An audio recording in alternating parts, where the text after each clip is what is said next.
সকলকে নমস্কার, আমি সুমন। আপনাদের প্রথমত একটা ভিডিও দেখাচ্ছি, তৃণমূল কংগ্রেসের নেতার বক্তব্য। সেই বক্তব্যটা আপনারা শুনুন। ডাক্তার টাকা নিলে ফিস মানে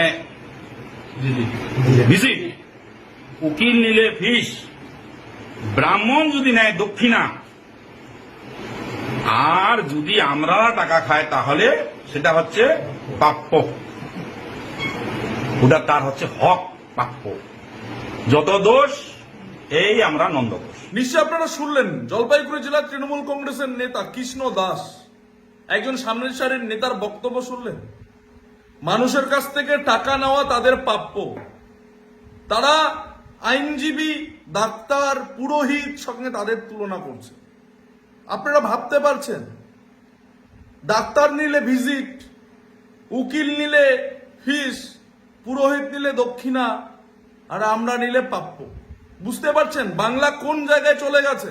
এই তৃণমূল কংগ্রেসের নেতারা মানুষের পরিষেবা দেবে, মানুষের পাশে যাবে, মানুষের কাছে যাবে। টাকা টাকা টাকা ছাড়া আর কিছু বোঝে না। নির্লজ্জ কোথাকার এরা।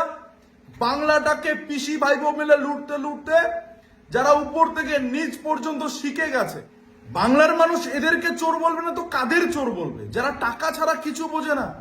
টাকা নাকি কাটমানি নাকি তাদের প্রাপ্য। চোর কোথাকার, বাংলা জুড়ে এরাই চোর। বাংলাটাকে লুটে শেষ করেছে।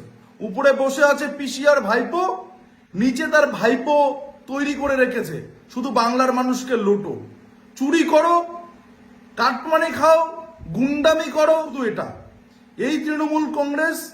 তবুও বাংলার মানুষ বিগত 15 বছর ধরে দেখছে। এবার সময় এসেছে কংগ্রেসকে বাংলা থেকে উকড়ে ফেলে দিতে হবে। এই কাটমানিখোর চোরের সরকারকে বাংলায় থেকে সকলকে বিদায় দিতে হবে। সময় এসেছে। সকলে ভালো থাকবেন। জয় হিন্দ, ভারত মাতা কি জয়।